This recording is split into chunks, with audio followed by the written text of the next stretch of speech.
Hey, can you hear me okay? Yes. Excellent. So let me get the slides up.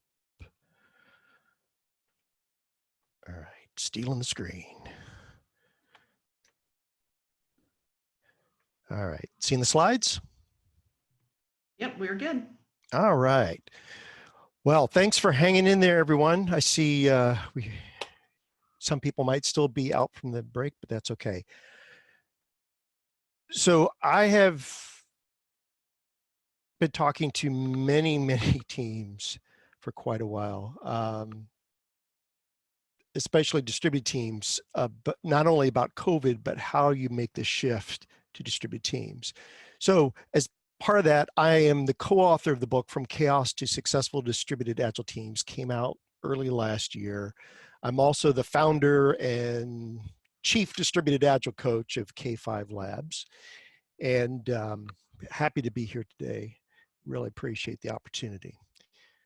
All right, so a little bit about my background to help you understand where I'm coming from on distributed teams.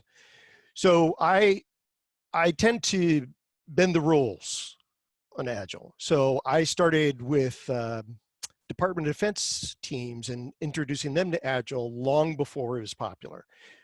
And soldiers understand, inspect, and adapt. Trust me on that one. And then went to work for a couple of different companies, one based right there in Atlanta. I'm in Orlando, by the way, but working across many different industries. And then for the last 6 years, I was at a company called Sonatype. And now I have my own company, K5 Labs. And all of those were distributed in some way, shape, or form. I tried to find co-located teams, but I often did not have that luxury. But the funny thing was, as I also started volunteering and helping out in the Agile community, helped found Agile Orlando. We started a community of user groups across Florida called Agile Florida, volunteered across many different conferences. These were also distributed teams. So there was many shared concepts between these different groups. Also, it was in late 2003 when I really started working with some of my first hybrid distributed agile team. So this is where you might have the majority of folks in one location and a few spread out, or clusters of people in different locations. And that continued on through 2013. And then in 2014 was when I started working with a new type of distributed team, which I ended up calling the Nebula team. We were all working out of our homes. This is actually not my home. This is my home. So this is what everyone that I work with gets to see all the time. And from the 6 years working at Sonatype, we learned to work in these very dispersed groups, but in small, highly functional agile teams. But now I want to know a little bit about you folks. So I'm also a big fan of Menti, like Doc. So if you could go into menti.com, enter that code 774028. First of all, I want to understand what's your current role. I'll give you a minute to get in there. And you can do this on your laptop, on your phone, works on any of them.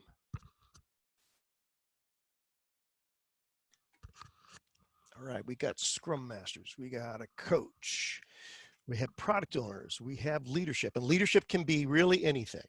So it could be functional manager all the way up to executive, dev team members, product owners, and others. Could be ops, could be HR, could be anything. Yeah, okay, good. We're getting a good mix. All right, I'll let it run here a little bit more. All right, a lot of Scrum Masters, good amount of leadership. That's excellent. So that was good for Danny's talk. So Danny, hopefully you connected well with those folks. I really enjoyed Danny's talk. All right, 45, 46. All right, and a lot in the other category. Interesting.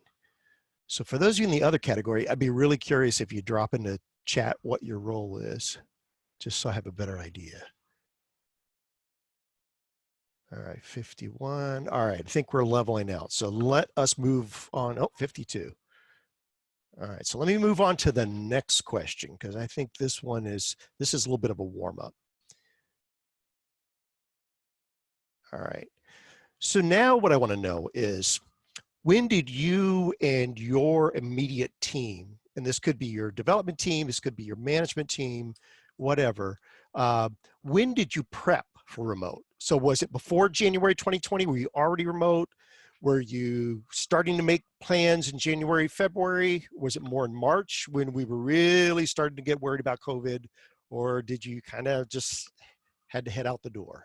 Yep, you guys are jumping in there. Great. All right, so we do have some remote folks. Some folks made prep early on. And okay, very good, very good. Excellent. We got some planners here. All right.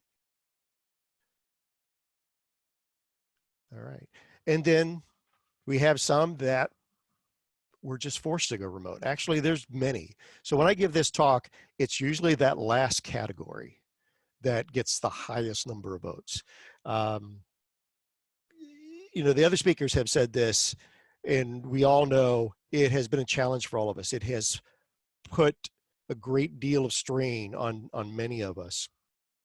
So what I'm really curious about is, do you feel like this now? Give me a thumbs up or a thumbs down.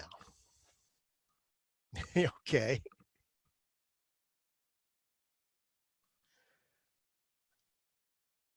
All right, got some thumbs down. So people are hopefully feeling like they've got some things under control. Excellent.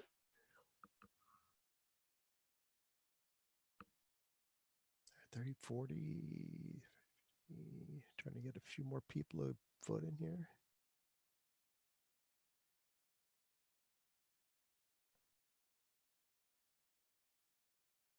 All right. All right, so that's interesting. So most people are saying, no, I don't feel like this. There's some different things going on. And that's part of what we're going to talk about today. But like any team, and we're kind of a team here in the next 40 minutes, I want to set some working agreements. So I'd like you to ask questions anytime.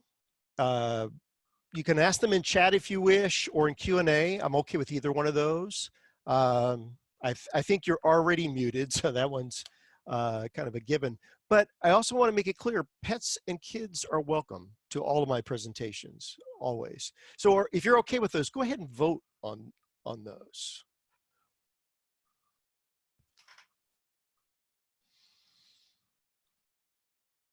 All right, so some are a little concerned about the pets and kids. And my kids are yelling in the background, so. Ah, interesting. Interesting.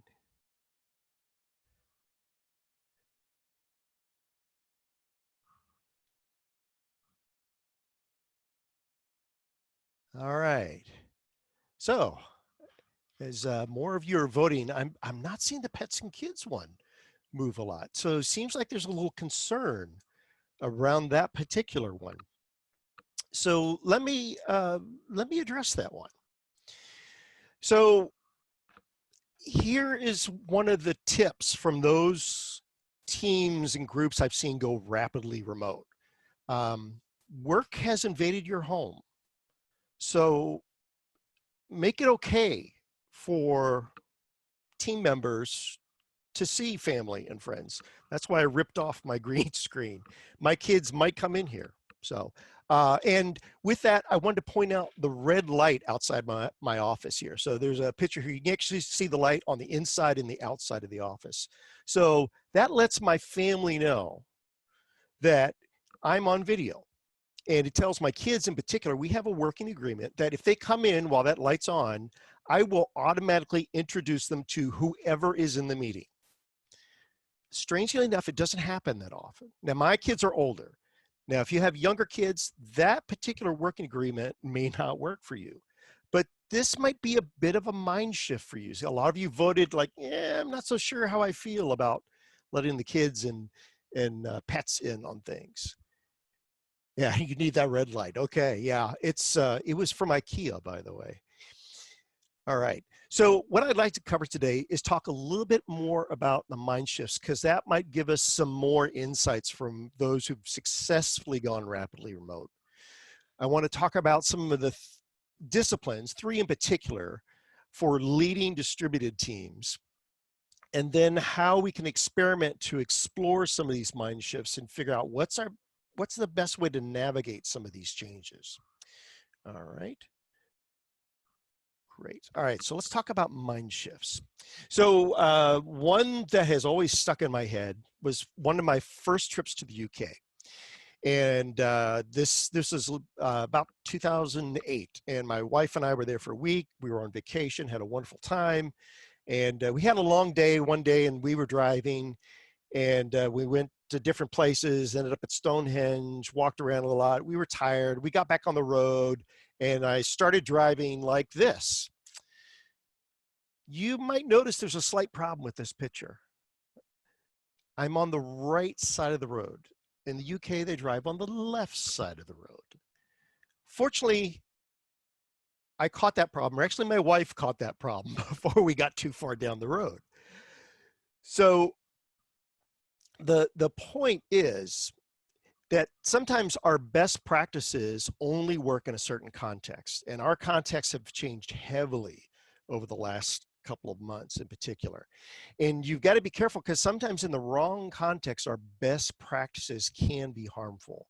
So now that we're all distributed, I think it was in Danny's presentation, the last one, somebody had asked, do you see Agile practices changing? Oh yes, they would, and they should. As Agilists, we should be prepared to inspect and adapt. So hopefully, you'll get some ideas out of this. So one of the questions I usually get, no matter where I'm at, is, are time zones the biggest problem? Well, I usually ask, are they really a problem? You need to think about something else besides the time zones. So what if we considered the hours of overlap in a team? So this is one of the examples out of the book. And you see that most of the teams, they have different preferences for when they come in, when they take lunch, when they leave for the day. And Dave here in the original story had some management responsibilities, so he was not always available to the team. That's what the yellow was. Polly was product owner, and so she blocked out her customer calls for the middle part of the day. But notice what percentage of time the entire team was available to each other. There was only 3 hours in the day they were available. Also notice that this entire team is in the same time zone, like many of us. So this story could just as easily be, Dave has kids. Dave is with his kids at this time, or Polly is with her kids at this time. And the team, which was previously in an office and might have had more availability for each other, now have very little availability. It's hard to schedule time with each other. It's hard to get a hold of each other. So what if we allowed the team to change their hours? Maybe in a conversation, it could be a retrospective. It could be just a short conversation around a stand-up where the team realizes that, hey, we all can maybe do some shifts in when we actually come online, when we work. And Dave might decide, hey, I can change things up with my wife and be with the kids later in the day. And then maybe out of the conversation, you find out, oh, really, Fred and Sandra also have kids, and they've been struggling with how to spend time with them. So if Dave is going to step out a little earlier, they were going to step out. And Polly actually has a young child. And so rather than try to block out times of the day, she spread it out a little bit. So there was more kind of throughout the day contact. So this didn't result in a great boost in the time they had available, but they went from 3 to 4 hours where they were available to each other. And in the work that Johanna Rothman and I have done in the different teams we work with over 50 plus years combined, really, there having that 4 hours is sort of a minimum for successful distributed agile teams. But looking at some other sources, this is a survey that actually came out before COVID was really that much of an issue for most of us. And they surveyed those that were already working remotely. And this question in particular stood out for me. What was the biggest benefit they saw? The ability to have a flexible schedule, the ability to work from anywhere, not having to commute. Well, none of us commute now, I get that. Ability to spend time with family. Maybe some of you have more time than you want with your family, but this is when people had the choice of working remotely. This is what they valued. So for those who were successfully remote, there were two sort of mind shifts here. A focus more on team hours over office hours. So that focus on hours of overlap was key for these teams' success. So they might have had the ability to go into an office, but they didn't have to keep 9 to 5 hours in that particular space. So another mindset shift was giving the distributed teams a bit of choice. Is there a question? There is, yeah. I So, saw you pop on. Michael, how does this agreement shift work when you're talking about teams spread out over 10 plus hours? Yeah. So that's where it gets challenging. And if you cannot find those minimum hours of overlap, that's where you might need to think about how do you restructure the team. And when I say team, I'm thinking definitely in that 5 to 7 person range maximum. So I've had teams of 4 that work very well, which means you also have fewer calendars to try to overlap and fewer time zones to deduplicate. But when you have 10, 11, 13 hours, and I've been on some of those teams, it's brutal. There's things you can do like time shifting, but be very careful with that. Those are temporary solutions. And longer term, I would look at how can we shift the work, or if we're a large team, can we somehow split the work and split the team a little bit so there are 2 smaller teams that can better coordinate around their hours of overlap. So hopefully that helps. All right, let me press on here. All right, so let's talk about those 3 disciplines. So the 3 that we found, and it's really tied to some mind shifts, are managing change through experimentation, amplifying your communication and collaboration. You might have had some challenges with that over the last few weeks, and focusing on principles over practices. So these kind of become daily disciplines, if you will, or ways of thinking on how to navigate and collaborate with your teams. So let's talk about the first one. So imagine you've got that team, they worked well together, and some change was introduced. And in the past, it could have been anything. It could have been a new process. It could have been a new team member, a new leader, a new tool. You might have a bunch of new tools now that you're working from home. It might be new conflict on the team, or it could have been an urgent request from outside the team, a tool failure, process failure, any number of things. COVID-19 itself was one of those changes.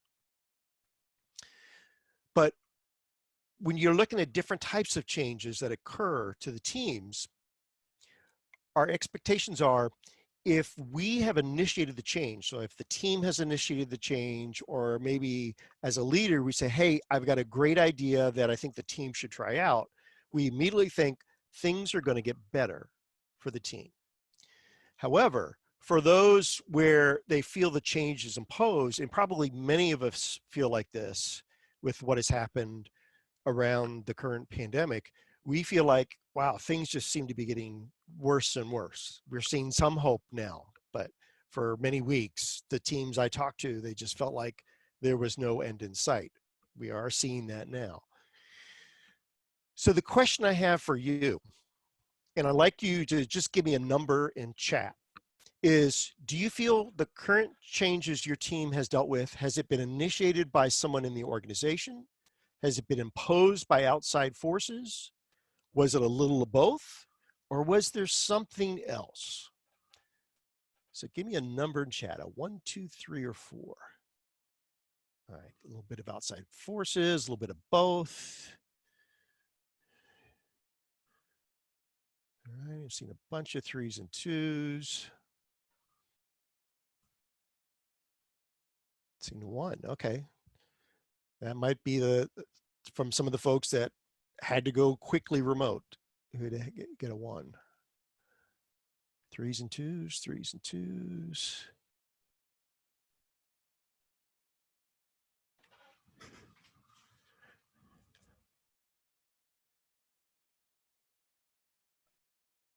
All right, more 3s. And it looks like the votes are slowing down a little bit. Okay, so again, we all have some different perceptions on where the change came from. But there's also another tip here, and this kind of goes back to the tool question from the last talk. Keep your number of tools minimal. Notice I did not go back to Menti. I just quickly asked you, hey, can you quickly just give me a number in chat? So sometimes just going for the simplest tool you have and not having a huge collection of tools. I know many teams, especially as they've gone rapidly remote, they've had to add chat and this tool and that tool.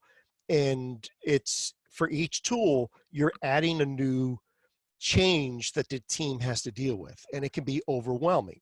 So if your team is dealing with that, look at what you can get rid of, or look at maybe how you can maybe leverage some of the existing tools in some creative ways. Don't try to always add another tool in if you can. So this is what really happens with any of these changes occur. So that change is introduced and there's some struggle for a while. And then something happens and things may start to improve, and the team figures things out, and it might be much better. They might kind of get back on track at the same level, or they might be not quite as productive. From my experience over the last 2 months and talking with different groups, different organizations, it's either been we've got back to where we were, or we're struggling a little bit, but not too bad. So many people have been able to adapt okay. But this is what's really happening and what all of us, regardless of your role, should pay attention to. So we started with that previous way of working, let's say late February, early March. That change was introduced, which challenged a lot of assumptions about how we work. We resist that. We try to make things work the same way they always have, but then we have to let go of that. We have to unlearn it.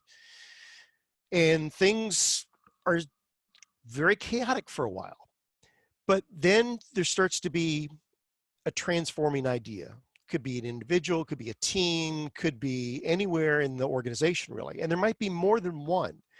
And a team in particular will start experimenting. Some of those ideas won't work out, some will, and they start to integrate that learning on how these ideas will work or not. And that's how they get to that new status quo. So the rapidly remote tip here for those teams that have been successful is realizing that everybody goes through this curve differently. So every individual, every team, and even different organizations will go through this differently. Actually, Danny pointed it out in his talk of some of the organizations that were struggling and not getting out of the chaos part of this curve. But I did say something about under the right conditions. So hold that thought, because that's going to be at the end of the presentation. So let's talk about amplifying communication and collaboration, because we probably all have struggled with that recently. So I will say January and earlier, most people thought remote work was like this. You put on the headphones and you put on the Oculus Rift and you just stay in your zone and work. But that doesn't work for an Agile team. And the way we set up some of our distributed teams, that was sort of the experience for some individuals. So they were not well functioning Agile teams. So if there were a group of individuals in one location, and even now, as we're all distributed, it could be that this was the original arrangement, and the people that were co-located still talk a lot because they have those relationships, they have that connectivity. And the people who were more remote, maybe further time zones away, I think it was somebody was saying 10 time zones, they're feeling a little more distant. So they're feeling isolated, they're missing conversations, they may not understand why they're doing some of the work they're doing. And that's where your distributed teams typically get into challenges. So in the work that I have done, it's really about dissolving that location barrier and looking at how you can instead create affinity for the whole team. And there's a number of ways to do that. Now, one that you may have heard is if one person was remote, everyone should pretend as if they're remote. So it's not having people meet in a conference room, but have everyone meet at their desks. Well, these days, that's exactly what we have. That's what I would refer to as a nebula team. So everyone's working remotely out of their homes or some remote place. There is no co-location. And while this was very rare as of January, now we have an entire planet that works this way. So as the other speakers were saying, this is actually a great opportunity to try to really leverage the remote work and see how it can work well for you, because now we have that equally balanced communication. There's not the unbalanced communication of where we had this hybrid distributed teams. So some other ways that you can help build that affinity and connection on the teams. We already talked about hours of overlap. Another one which we somewhat, oh, I see I'm having trouble seeing the differences visually between the previous slide did not make sense. All right, so if you're talking about this one, let me say a little bit more about this. So on a fully distributed team, there is more of a chance, and usually a very good chance, of team affinity. So I work with most of my teams that I coach these days are fully distributed. Those are the teams that actually work quite well together. They will actually socialize together online as well. So it's not just go to work, call it a day, disconnect. There's actually some social connection. And I think Doc was talking about, building the social network. So that is where having these fully distributed teams give you an advantage in having a more successful distributed team. So hopefully that helped answer the question, Lee. All right, so let me go back to some of these others. So some other ways to help these teams work together better is having a dedicated team chat back channel. So chat is right now the more ubiquitous technology, no matter what kind of distributed team you have. In the future, it might be something different. But right now, most people are very comfortable jumping on chat. I saw somebody earlier on the Zoom chat saying, do we have a Slack community that we can connect to? So we have gotten accustomed to looking for that. If you provide that for your team, and all team communications are through a primary channel that the team owns, they can coordinate many different things. So even in a meeting, they might share information in their team chat, whether it's in Slack or some other tool, rather than in Zoom chat. So rather than use the meeting tools chat, they will use an external chat system that they're always in. Why would they do that? Because that history stays with them. If we shut down Zoom, the chat log gets archived off. Nobody has access until the people who run the meeting provide access. Most people even forget to provide that chat log. But if a team uses a separate chat tool all the time, they have that running history of everything they've discussed, decisions they've made. So that's where that team back channel is important. Buddy system and co-pilots is another way. So having new team members or team members that might be struggling with some of the challenges they're facing, that's where a buddy system helps. Copilot is sort of the leader version of that. So whether you're a facilitator for a meeting, or maybe coach working across multiple teams, do you have other coaches you can connect with, especially if your teams were previously had different locations? So maybe one coach knows location A and the people there better, and a second coach knows location B and those folks better. So those two can co-pilot and work with each other, whether it's within a meeting or in other kinds of coaching activities, to see how is both parts of this team working well together. Also, knowing the whole person helps as well. So as I mentioned before with my warning light on my office, my kids know if they come in, they'll get introduced, but sometimes that's okay. And they're actually okay with that when it's a small group that I tend to work with. It helps for us to know the context that our teammates are working in. Do they have children? Does that mean they're going to have to be away from the desk for certain periods of time? Do they have sick family members? That's especially important to be aware of right now. So being aware of that context and knowing the whole person is a big part of that. And then also, once we are past COVID, and if you're still in distributed teams, I would still recommend bringing everyone together to build that social network within your organization. I think it was, all right, we'll get to that. We'll get to that question later then. Thanks. All right. So let's talk, focus on principles over practices. So you might be familiar with the values of the Agile Manifesto, or Scrum values, or XP values, or Lean software principles. SAFe has its own collection as well.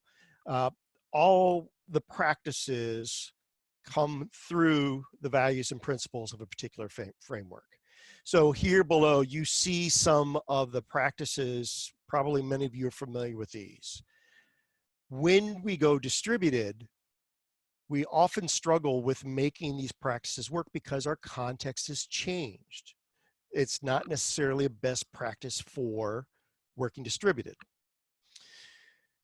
And in our book, we actually boil down all of those principles and values into these 8. Now, I'm not going to cover all these now because we're short on time, but let me talk about one example here.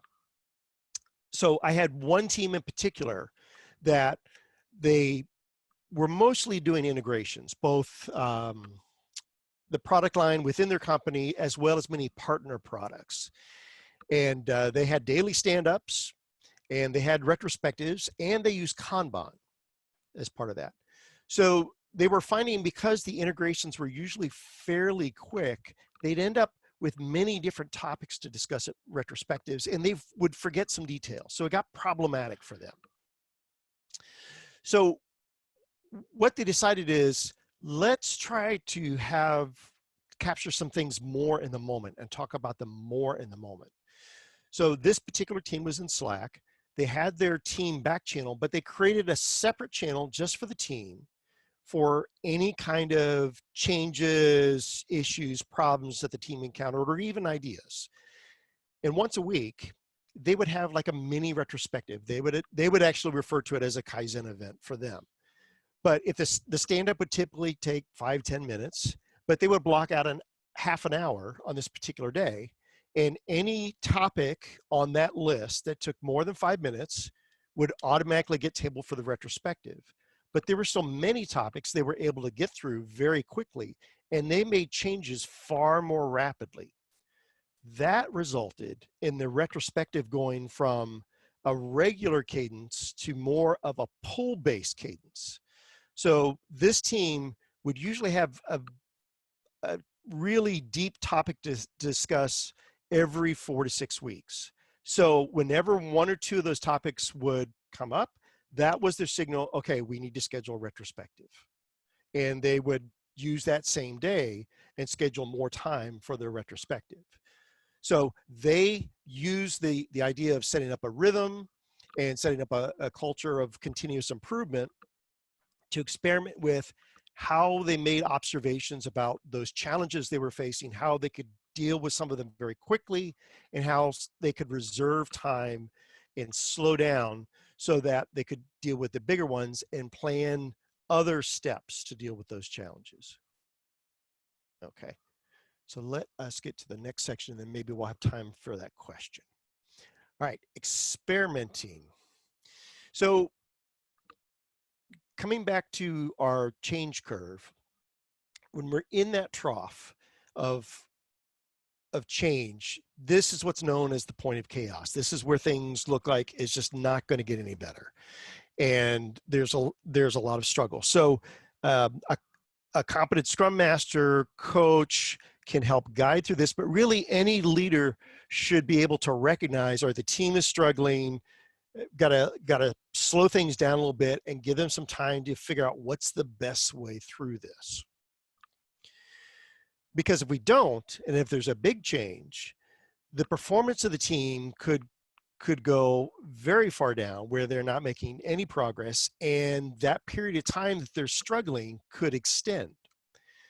Now, certainly I've seen some teams have this happen to them with COVID, but I've also seen this happen with big bang transformations. So it's really not anything new. It's how we pay attention to these and give the team time to navigate that. So some might say, well, there might be some ways to deal with some of these large changes and break them up. But if we have them proceed too quickly, if we make the changes too quickly, the team can't react fast enough to the changes. They cannot unlearn. They can't let go of their assumptions. They don't have the time to really think about how is the new context impacting us and what are some new transforming ideas. They don't have that opportunity.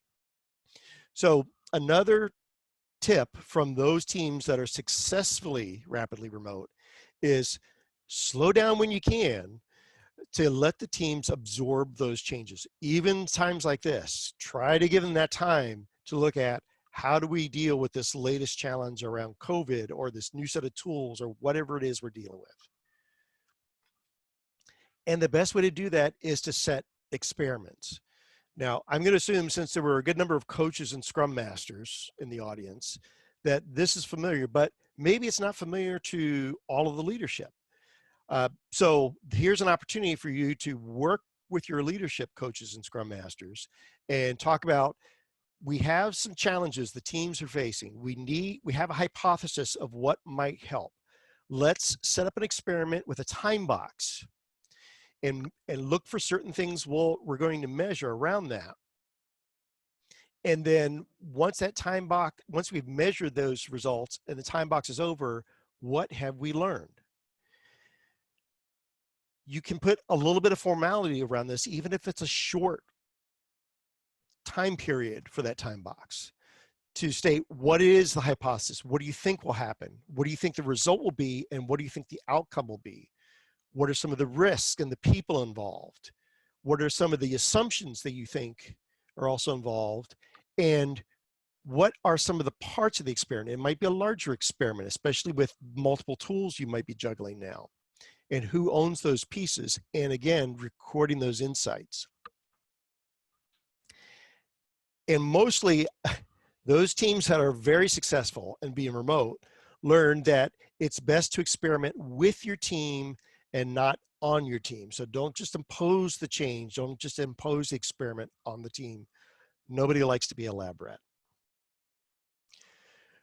All right, so we've talked about what is a mind shift. We've talked about those 3 disciplines for leading your distributed teams, managing change through experiments, amplifying your communication and collaboration, focusing on principles and not just the practices, and experimenting to explore those changes and figuring out what is the mind shift that we might need to take to be successful as a rapidly remote team. And I also get the tool question almost every talk I get. So I will say my 3 favorite online tools are patience, empathy, and listening, especially in this time. That's why I asked the question earlier in Dan's talk about what was he hearing from leaders about feedback they were getting from the teams? That is critical right now. Please pay attention to those folks. They will give you tons of information on how to navigate that change curve. All right, so I think we have a few minutes. I don't know if we have any more questions. Yeah, I'm glad you like the lab rat, but just don't be one. Don't make anybody else a lab rat. I want to try to go back to this one. Slide, the team on the right had a solid line. Oh, okay. Yeah, let me go back to that one real quick.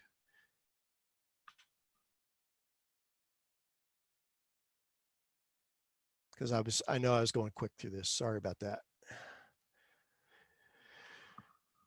Okay, so in this one here, I think this is the one you were referring to. So so this is your hybrid distributed team where some people were originally in a location and some were remote. So location 2 and 3 are remote.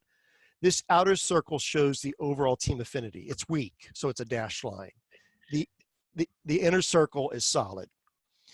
What we're trying to do is weaken that location-based affinity and strengthen the overall team affinity. And those techniques I mentioned later in the talk help with that. So hopefully that answered the question this time. Yeah, Mark, one more question in the Q&A. Do you recommend teams using video in their meetings when possible, making it mandatory? So I recommend that you make it optional. So because coming back to this change curve, you don't know how they're navigating this. So they may have never been on video before. It might trigger some things for them that you're not aware of. So I never force an individual team member to be on video. I will try to encourage. As you can tell, I use my hands a lot. I do all kinds of things. Sometimes I'll use props when I'm with, and I'll say, you know, if I wasn't on video, you guys would miss this. So this is why video is important. And over time, most will use video. But I've had whole teams that still don't use video, but they're still very effective at communicating. And I think it's important for anybody who leads and coaches teams, and I say lead because that means more than coaches and scrum masters. It's super important that you pay attention to what the team needs to communicate and collaborate. It's different for each team.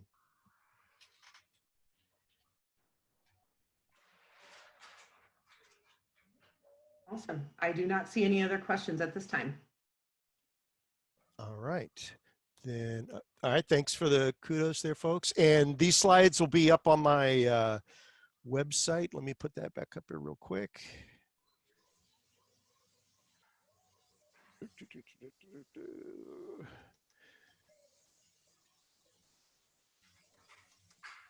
There we go. So you can go to my website to get a copy of the slides or reach out to me, Twitter, LinkedIn, or if this was really interesting, I do have some classes, both live and self-paced if you want to get further into this, if you think this remote thing works for you.